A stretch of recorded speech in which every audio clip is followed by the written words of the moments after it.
Salam, Salve, Assalamualaikum warahmatullahi wabarakatuh. Om Swastiastu, Namo Buddhaya, salam kebajikan. Saya akan memberikan penyampaian beberapa hal tentang pengendalian gratifikasi di lingkungan pemerintah Provinsi Nusa Tenggara Timur. Dalam tampilan Bapak dan Ibu bisa melihat bahwa ada akibat yang terjadi dari kasus-kasus KKN. Banyak sekali, mulai dari masalah perizinan. Di sini terlihat KPK periksa Rita Widiasari sebagai saksi kasus gratifikasi. Kemudian yang paling baru adalah setelah menjalani 10 tahun, Angelina Sondak karena kasus korupsi sudah menyelesaikan sanksi yang harus dilaksanakan. Jadi sebagai gambaran bahwa anaknya ditinggalkan 10 tahun. Sehingga terlihat di layar ada kegembiraan setelah 10 tahun, tapi masa itu sangat panjang. Ini masalah korupsi. Kemudian KPK periksa anak mantan Bupati Sidoarjo. KPK baru menerima 3 laporan gratifikasi lebaran. Jadi memang informasi di media secara terbuka setelah terjadinya penangkapan atau keputusan pengadilan tentang sanksi yang harus diterima seorang yang melakukan korupsi, siapapun tidak terbebas untuk hal itu. Sehingga sedikit pagi ini kita mengingat beberapa hal tentang gratifikasi. Jadi dasar hukumnya yang pertama Undang-Undang Nomor 31 Tahun 1999 setelah diubah menjadi Undang-Undang 20 Tahun 2001 tentang pemberantasan tindak pidana korupsi. Yang kedua Undang-Undang 28 Tahun 1999 tentang penyelenggaraan negara yang bersih dan bebas dari korupsi, kolusi, dan nepotisme. Yang ketiga, Peraturan Komisi Pemberantasan Korupsi Nomor 2 Tahun 2019 tentang pelaporan gratifikasi. Dan yang keempat, Peraturan Gubernur Nusa Tenggara Timur Tahun Nomor 52 Tahun 2021 tentang pedoman pengendalian gratifikasi di lingkungan pemerintah Provinsi NTT. Dan dasar hukum yang kelima adalah Keputusan Gubernur Nomor 336 Tahun 2021 tentang Unit Pengendali Gratifikasi di lingkungan pemerintah Provinsi Nusa Tenggara Timur. Latar belakang aturan gratifikasi. Jadi terjadinya gratifikasi ini sekedar tanda terima kasih dan biasanya dianggap sah pada saat menerima ucapan terima kasih ini. Yang kedua, sering berasal dari kebiasaan yang menjadi perilaku di bawah sadar. Dan yang ketiga, sering terjadi terkait dengan jabatan serta kemungkinan adanya benturan kepentingan. Pada dasarnya, praktik pemberian dan gratifikasi ini dianggap netral dan wajar. Jadi gratifikasi sering terjadi di sekitar kita dalam kehidupan kita sehari-hari, seperti dalam pemberitaan tadi. Ini disebabkan karena apa? Yang pertama, ekspresi persahabatan. Jadi gratifikasi itu tidak jauh dari sahabat-sahabat kita. Pada saat acara keagamaan, jadi hari-hari besar biasanya sering terjadi pemberian gratifikasi. Tadi di materi KPK baru menerima di bawah 5 laporan. Ada yang disebabkan karena budaya. Jadi karena dilakukan terus-menerus menjadi budaya yang sebenarnya itu adalah gratifikasi. Bisa juga karena pergaulan. Jadi karena sahabat, ada hubungan kerja, dalam tanda kutip ada hubungan kerja karena jabatan, maka dalam persahabatan itu ada entertain untuk pergaulan. Kemudian katanya itu beretika dan tidak beretika. Beretika apabila kita merasa bahwa sudah saling membantu dalam hal pekerjaan sebagai wujud terima kasih kepada teman atau saudara, tetapi dalam tanda kutip karena jabatan. Latar belakang aturan gratifikasi ini seperti gunung es. Jadi korupsi seringkali berasal dari kebiasaan yang lama-kelamaan menjadi perilaku di bawah sadar. Bapak Ibu melihat gambar dan sering kita sebut dengan ibarat gunung es. Yang muncul itu sedikit, yang terlihat itu sedikit, tapi sebenarnya menggambarkan sesuatu yang sangat besar. Mulai dari pikiran bawah sadar, karena kebiasaan dan lama-kelamaan itu membuat pikiran bawah sadar kita merasa bahwa pantas untuk kita melakukan gratifikasi. Kemudian subpikiran bawah sadar dan yang terlihat sedikit dalam gambaran gunung es ini adalah dengan pikiran sadar aparatur sipil negara melakukan gratifikasi. Apakah karena satu dan lain hal? Kita akan melihat pada slide berikut. Apa itu gratifikasi? Gratifikasi ini sesuai dengan penjelasan pasal 12B Undang-Undang Nomor 31 Tahun 1999 yang berubah menjadi Undang-Undang 20 Tahun 2001. Gratifikasi merupakan pemberian dalam arti yang luas. Coba kita lihat, ada uang atau setara uang. Kalau Bapak dan Ibu yang mengikuti Zoom hari ini, ada kasus tertentu yang menyebutkan dolar dengan apel Washington.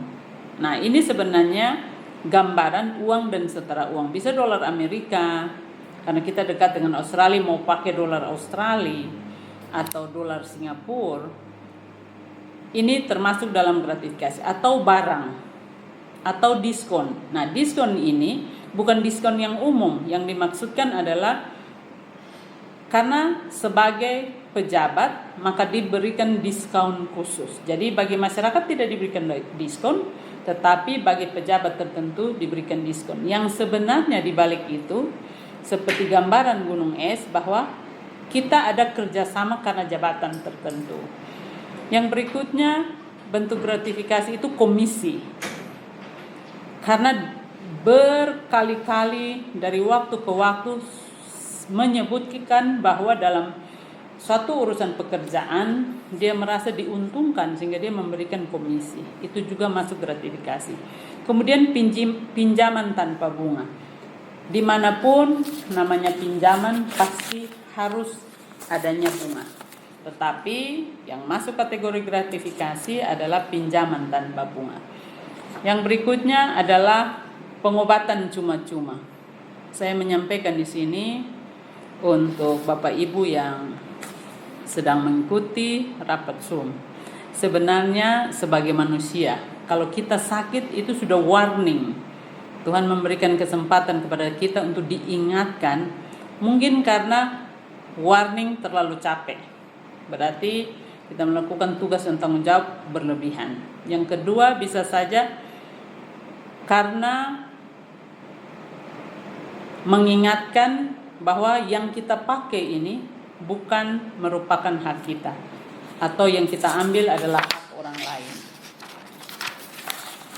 Gratifikasi bentuk yang lain adalah perjalanan wisata. Jadi siapa yang tidak suka setelah bekerja keras, mempunyai cukup waktu. Di sini gambar ada Dubai, Patung Liberty, ada Menara Eiffel.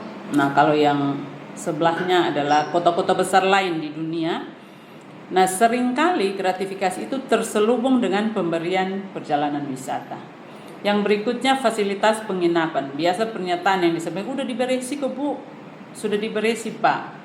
Urusan hotel sudah diberesi. Yang dimaksudkan sebenarnya itu gratifikasi, karena sebagai ASN kita hanya boleh menerima dari sumber dana yang resmi, apakah APBN, apakah APBD, atau hal-hal yang resmi dengan surat tugas. Kemudian ada bentuk gratifikasi yang diberikan melalui tiket perjalanan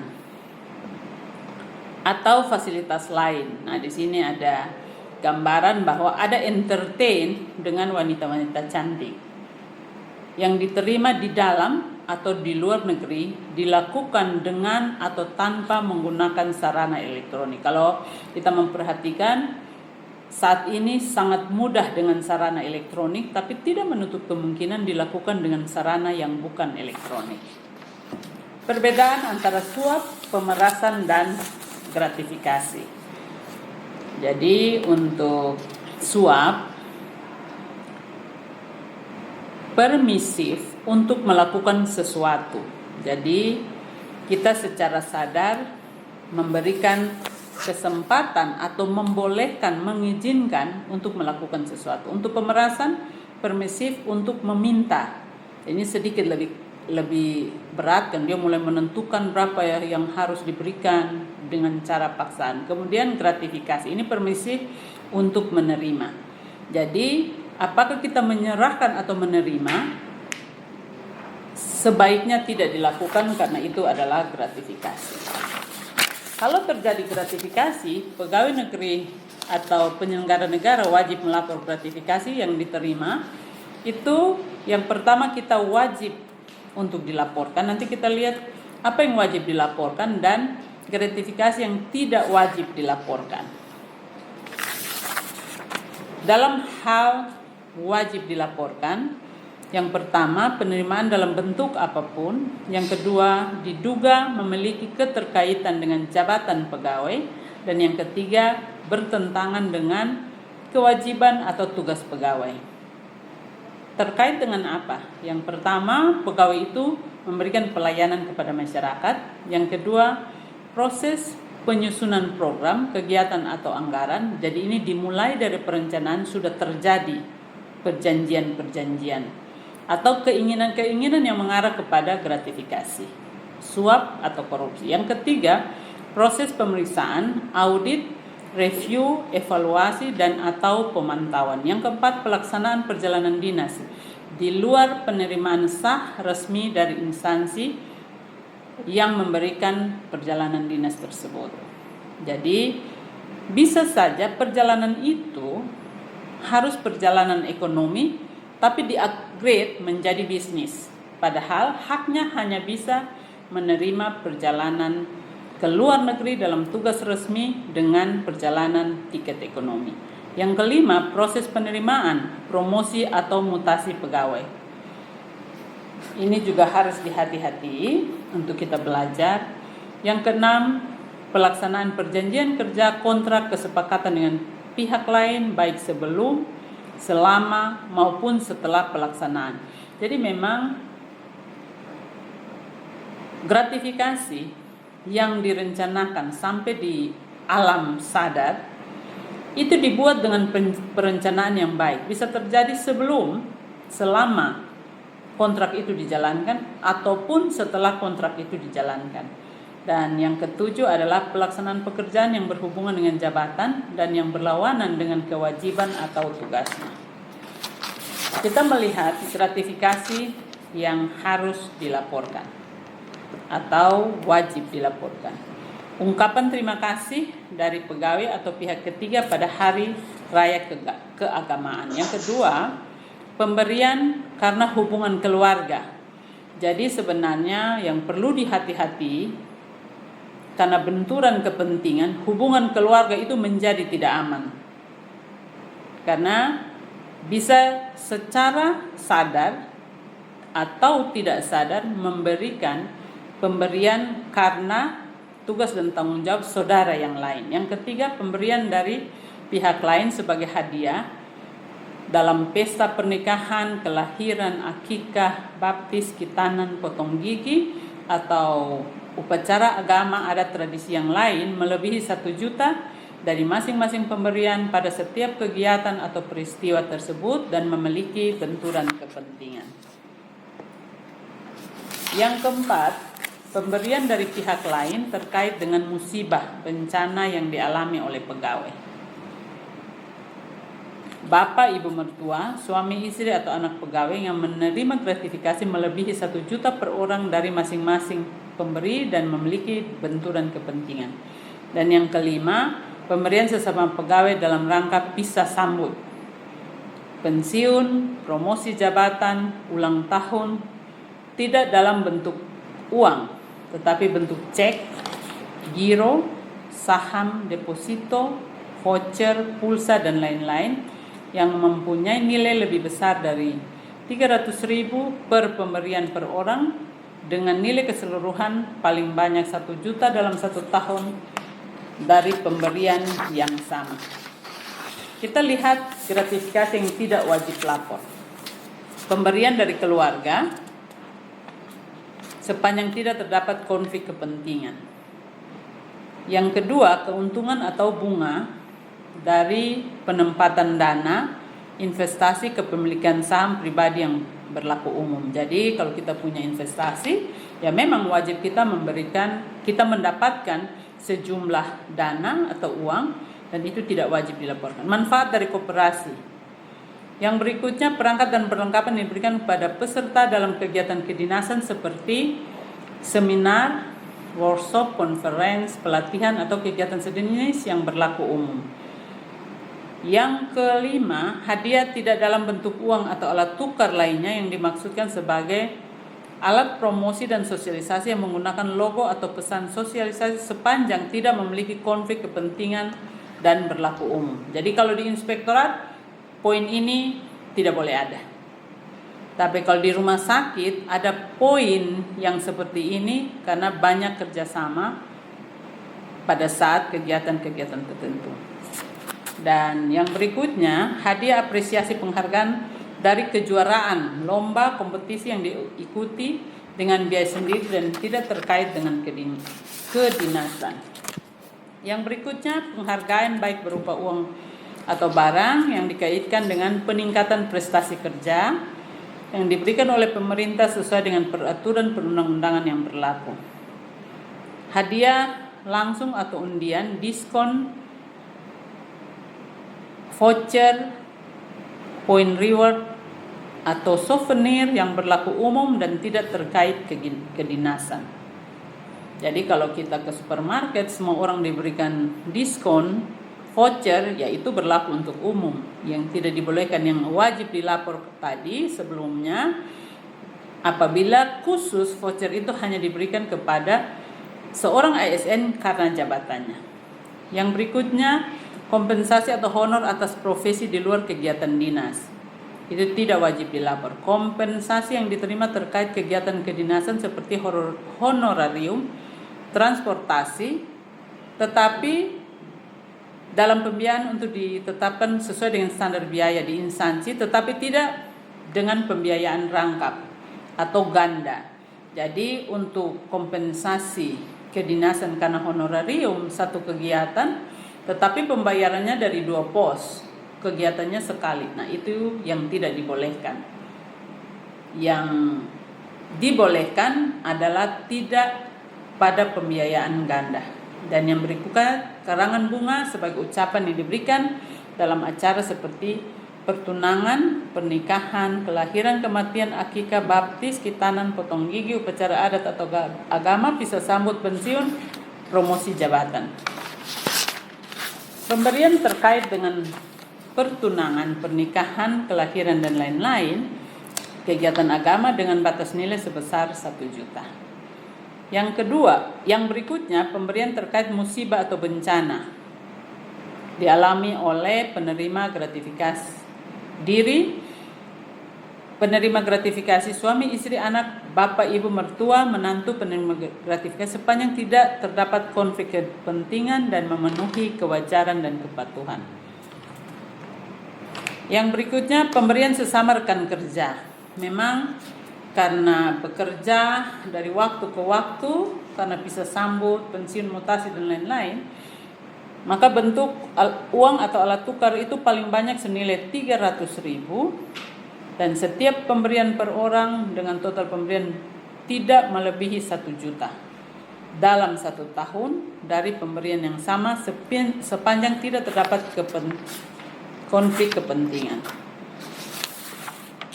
Pemberian sesama rekan kerja tidak dalam bentuk uang atau alat tukar dan tidak terkait kedinasan paling banyak 200.000 setiap pemberian per orang dengan total pemberian tidak melebihi 1 juta dalam 1 tahun dari pemberian yang sama. Berikutnya, pemberian berupa hidangan atau sajian yang berlaku umum. Jadi kalau berlaku umum, maka harganya normal-normal saja. Jadi hidangan yang seperti termasuk dalam standar pembelanjaan di pemerintah provinsi 35.000.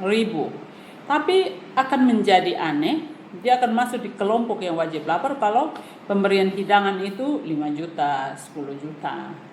Karena ada batasan yang harus kita patuhi.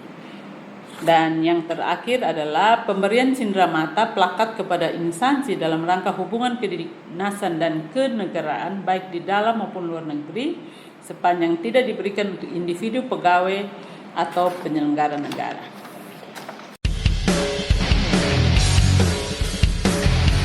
Maraknya pungli yang terjadi saat ini sangat membuat masyarakat resah. Banyak istilah yang sering dipergunakan masyarakat dalam mengartikan pungli tersebut seperti uang sogokan, uang pelicin, salam tempel, uang jasa, dan sebagainya. Setiap orang dapat melakukan tindakan tercela tersebut tak terkecuali pejabat negara maupun swasta.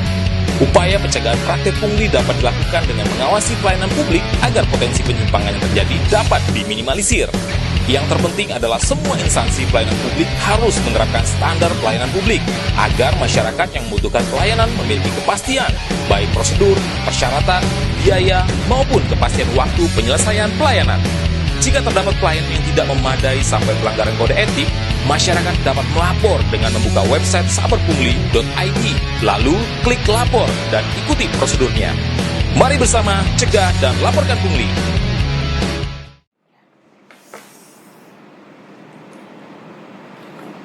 Bapak dan Ibu, untuk informasi, video grafis ini salah satu upaya pencegahan yang dilakukan oleh Inspektorat Daerah Provinsi NTT bersama Cyber Pungli.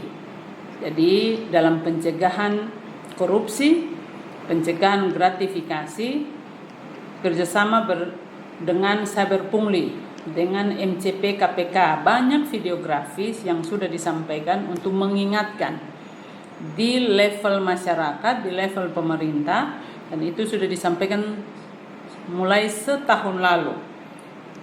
Kita sudah sampaikan untuk masyarakat melalui media sosial Inspektorat Daerah. Kemudian kita juga sudah menyiapkan e-sidak. E-sidak ini masyarakat terbuka untuk melapor tetapi dirahasiakan identitasnya sehingga masyarakat tidak takut dalam memberikan laporan-laporan yang dialami terkait pelayanan publik di pemerintah Provinsi Nusa Tenggara Timur.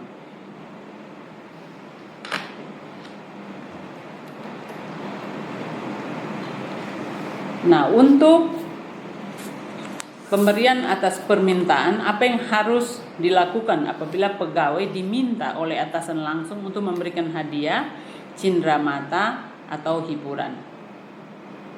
Yang kedua, pegawai wajib menolak dengan memberi penjelasan mengenai kebijakan dan aturan gratifikasi yang berlaku. Apabila permintaan tersebut mengarah pada pemerasan atau pemaksaan, maka pegawai segera melaporkan kepada KPK atau UPG. Perlakuan terhadap benda gratifikasi ini terlanjur bendanya ada, harus diapakan. Jika tidak mudah rusak, benda gratifikasi wajib disimpan oleh pelapor sampai status benda tersebut ditetapkan oleh UPG atau KPK. Untuk benda gratifikasi yang sifatnya mudah rusak seperti makanan dan minuman, benda tersebut dapat diserahkan ke lembaga sosial atau pihak yang lebih membutuhkan. Unit Pengendalian Gratifikasi Pemerintah Provinsi Nusa Tenggara Timur telah dibentuk dengan Keputusan Gubernur nomor 336 tahun 2021 untuk menunjang efektivitas pelaksanaan pengendalian gratifikasi di lingkungan pemerintah Provinsi NTT dan berkedudukan di Inspektorat Daerah Provinsi NTT. Apa tugas dari tim UPG pemerintah provinsi? Yang pertama, mempersiapkan perangkat aturan, petunjuk teknis dan kebutuhan lain yang sejenis untuk mendukung penerapan pengendalian gratifikasi. Yang kedua, menerima, menganalisa dan mengadministrasikan laporan penerimaan dan penolakan gratifikasi dari pegawai negeri atau penyelenggara negara. Dan yang ketiga, meneruskan laporan penerimaan gratifikasi kepada KPK. Yang D, melaporkan rekapitulasi laporan gratifikasi secara periodik kepada KPK, menyampaikan hasil pengelolaan laporan gratifikasi dan usulan kebijakan pengendalian gratifikasi kepada gubernur. E, melakukan sosialisasi aturan gratifikasi kepada pihak internal dan eksternal di lingkungan pemerintah daerah, termasuk hari ini undangan SPI Rumah Sakit Yohanes. F, melakukan pengelolaan barang gratifikasi yang menjadi kewenangan pemerintah daerah. G, melakukan pemetaan titik rawan penerimaan dan pemberian gratifikasi. H, melakukan monitoring evaluasi penerapan pengendalian gratifikasi bersama KPK. Mekanisme pelaporan gratifikasi. Pada saat pegawai melapor gratifikasi apabila telah menolak menerima atau memberi gratifikasi, UPG menerima laporan dan paling lambat 10 hari kerja sejak tanggal gratifikasi diterima, UPG melapor ke KPK paling lambat 30 hari sejak tanggal gratifikasi diterima. Mekanisme pelaporan gratifikasi dengan cara mengisi form pada aplikasi Goal KPK dengan tembusan ke UPG, minimal memuat informasi.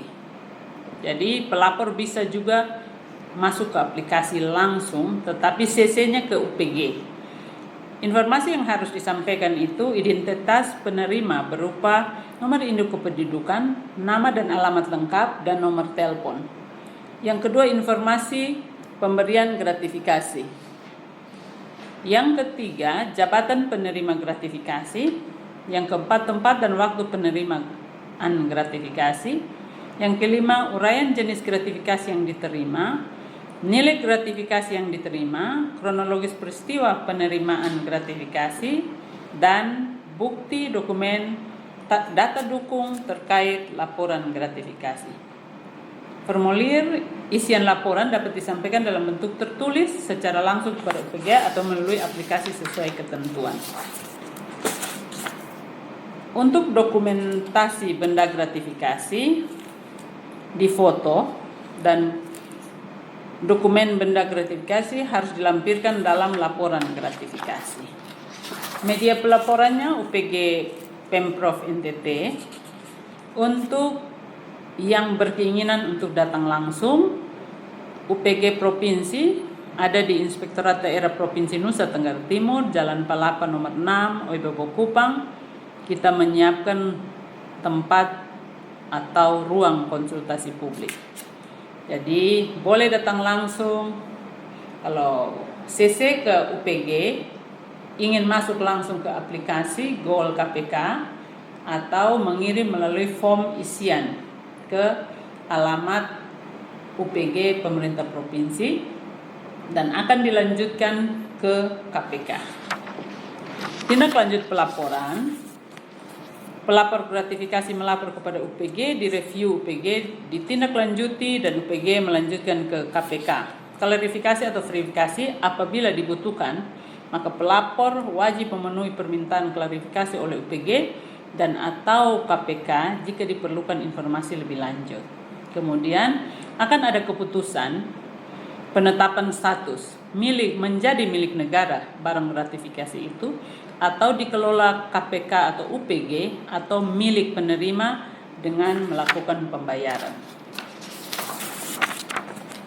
Prosedur penebusan benda gratifikasi yang tadi poin ketiga untuk dimiliki pelapor. Pelapor menyampaikan keinginannya untuk memiliki benda gratifikasi kepada KPK melalui UPG dengan mengganti sejumlah uang. Yang kedua, pelapor menyerahkan benda gratifikasi kepada KPK untuk keperluan penaksiran harga. Yang ketiga, KPK melakukan proses laporan. Yang keempat, KPK mengeluarkan keputusan benda gratifikasi milik negara yang dapat diganti dengan sejumlah uang. Pelapor menyetor uang pengganti kepada KPK dan memperoleh benda gratifikasi yang dimaksud. Hak dan perlindungan pelapor. Pelapor beretikat baik berhak untuk memperoleh penjelasan terkait hak dan kewajiban dalam pelaporan gratifikasi, memperoleh informasi perkembangan laporan gratifikasi, dan yang ketiga memperoleh perlindungan kerahasiaan identitas pelapor, perlindungan atas keamanan pribadi, keluarga, dan harta benda. Sebelum sampai kepada kesimpulan, kita kembali melihat video grafis pengendalian cyber pungli di Inspektorat Daerah Provinsi Nusa Tenggara Timur. Duh, sadar nggak sih? Gara-gara pungli, masyarakat jadi benar-benar susah. Biaya ekonomi menjadi tinggi, muncul kesenjangan sosial, dan tanpa disadari, kepercayaan masyarakat akan menjadi hilang. Kalau sudah hilang, maka apalagi yang bisa diharapkan?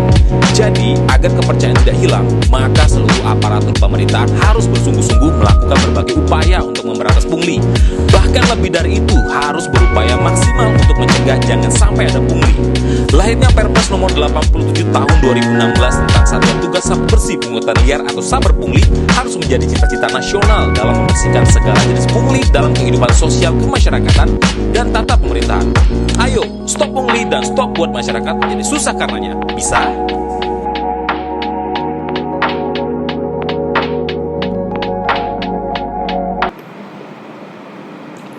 Jadi, Bapak dan Ibu, sebenarnya sistem pengendalian gratifikasi supaya tidak terjadi KKN sudah dilakukan pemerintah secara baik, tetapi tidak menutup mata bahwa masih ada oknum yang melakukan hal tersebut, sehingga kita harus bersama-sama dengan semua ASN. Jadi di Inspektorat Daerah kemarin menerima satu survei dari KPK tentang integritas, dan pemerintah Provinsi Nusa Tenggara Timur dinilai oleh masyarakat 88, tetapi expert masih memberikan nilai 65. Pegawai negeri sendiri memberikan nilai 71,8, dan rata-rata hasil survei itu angkanya 72,2.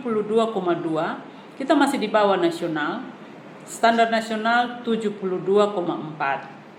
Sehingga kita harus dan masih harus bekerja keras. Di Inspektorat Provinsi kemarin juga, mungkin di rumah sakit juga sudah mendapatkan tes kompetensi manajerial dan potensi. Hasil sudah disampaikan Kepala BKD dan tim kepada Inspektorat, dan salah satu poin integritas, Inspektorat mendapatkan poin 107 untuk penilaiannya optimal dengan standar 90 ke atas. Artinya Inspektorat sudah mendapatkan nilai integritas plus 17. Itu yang harus kita sama-sama kerjakan. Kenapa bisa seperti itu? Karena seluruh ASN di Inspektorat selaku APIP, poin pertama dari kompetensi manajerial, integritas itu harus diutamakan. Dan saya selalu mengingatkan kepada semua ASN di Inspektorat, juga di setiap kesempatan, bahwa kita adalah orang-orang terpilih yang ditempatkan di tempat kerja kita masing-masing, mulai dari pimpinan sampai ke level lebih di bawah, 1 level, 2 level, dan juga banyak pejabat fungsional ASN di Provinsi Nusa Tenggara Timur. Kita harus bekerja sungguh-sungguh memberikan pelayanan terbaik bagi masyarakat, karena Tuhan tidak memberikan kesempatan kepada kita cukup panjang. Sewaktu-waktu kesempatan kita itu akan berakhir. Apakah kita tetap di tempat ini atau bertugas di tempat yang lain, atau yang terjelek kesempatan kita untuk memperbaiki sudah tidak ada lagi. Dan kesimpulan untuk kegiatan hari ini, kita harus mengetahui tentang pengertian gratifikasi. Untuk selalu diingatkan sebagai pemberian dalam bentuk uang tambahan, rabat diskon, hadiah fasilitas penginapan, pengobatan wisata dan lain sebagainya. Gratifikasi diklasifikasi menjadi gratifikasi yang wajib dilapor dan tidak wajib dilapor. Dan ada unit pengendali teknis, unit pengendali gratifikasi sesuai dengan Peraturan Gubernur 336 2021 dalam melaksanakan efektivitas pelaksanaan pengendalian gratifikasi di lingkungan pemerintah Provinsi NTT dan berkedudukan di Inspektorat Provinsi, dan media pelapor gratifikasi sudah disiapkan di ruang konsultasi. Terima kasih. Kesempatan ini saya menyampaikan bahwa pesan berani jujur itu hebat, dan ada beberapa media sosial Inspektorat Provinsi Nusa Tenggara Timur, baik Instagram, Facebook, Twitter, dan alamat web. Kami juga menyiapkan nomor konsultasi di klinik konsultasi 0812 3839 5544. Dan saya mengakhiri dengan ucapan terima kasih. Salam, salve, wassalamualaikum warahmatullahi wabarakatuh. Om Santi Santi Santi Om, Namo Buddhaya, salam kebajikan.